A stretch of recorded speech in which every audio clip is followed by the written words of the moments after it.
Bonjour, bienvenue sur la chaîne Photophile. On va voir dans cet épisode en fait comment de grands auteurs, que ce soit en photographie ou en peinture, ont utilisé les règles dont on a parlé précédemment pour faire des images qui ont marché. Ce sont de grands classiques dans le domaine public que j'ai pris pour illustrer ce cours. Ici, on a une photo d'Ansel Adams, un photographe américain très connu pour ses paysages en noir et blanc. Vous voyez que la composition est toute simple, elle tient uniquement sur la ligne du fleuve qui dirige le regard vers les montagnes enneigées. Le fait que le fleuve soit de plus illuminé accentue encore la force de cette ligne. Je prends un autre exemple, ici une image de Degas, donc un peintre français. On a ici aussi une ligne qui est créée par les pieds des danseuses, le bas des danseuses. Cette ligne sépare en quelque sorte le maître de danse qui est ici des danseuses. Et puis, on peut voir aussi qu'on a ici un rappel du pupitre dans la canne du maître de danse. Là, on est exactement sur ce dont on a parlé dans le troisième cours, c'est-à-dire l'équilibre des masses. Ici, ça fait un contrepoids, en quelque sorte, à la canne du maître de danse.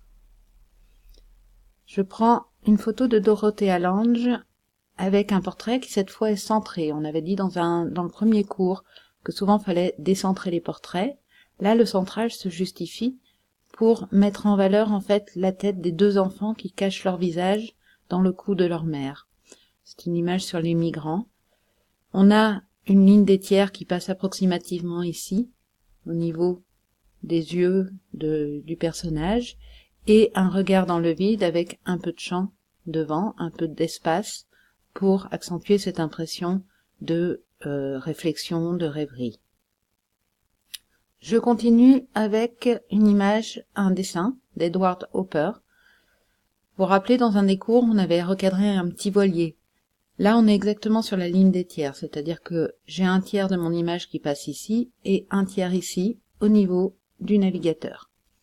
On a vraiment un cadrage qui est de fait très dynamique et qui amène le regard sur le sujet, celui qui tient le barreur. Une image de Monet. Alors, pareil, utilisation des lignes. Vous voyez que toutes les lignes amènent sur ce petit cercle de personnages. La ligne ici, la ligne des barques qui ramène le regard, comme ça. Même chose ici. Ces lignes, en fait, accentuent l'idée que le sujet se situe ici et vont guider le regard en fait vers ce sujet. C'est ça qu'il faut arriver à faire dans vos photographies, c'est guider le regard de votre spectateur vers le sujet.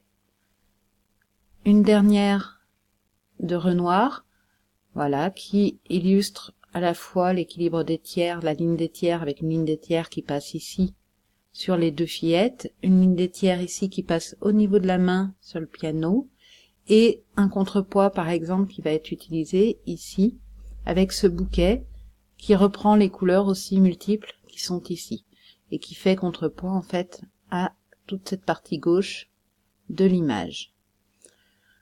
Voilà, globalement en fait, vous voyez que quelles que soient les œuvres que vous pouvez regarder, que ce soit des photographies, des dessins ou des peintures, on retrouve la plupart du temps des règles classiques comme la ligne des tiers, l'équilibre des masses ou l'utilisation des lignes directrices. Bien entendu, encore une fois, toutes ces règles, on peut faire autrement, on peut faire d'autres choses, mais c'est un bon début déjà pour commencer la photographie que de vous entraîner d'une part à aller voir dans les images que vous regardez, quelles qu'elles soient, ça peut être dans un magazine, ça peut être sur internet, ça peut être sur les sites de banques d'images, et d'autre part, c'est une bonne idée de vous entraîner, vous, quand vous faites des photographies, à déjà essayer de les mettre en pratique sur vos photos. Je vous dis à très bientôt pour un prochain cours sur la chaîne de Photophile.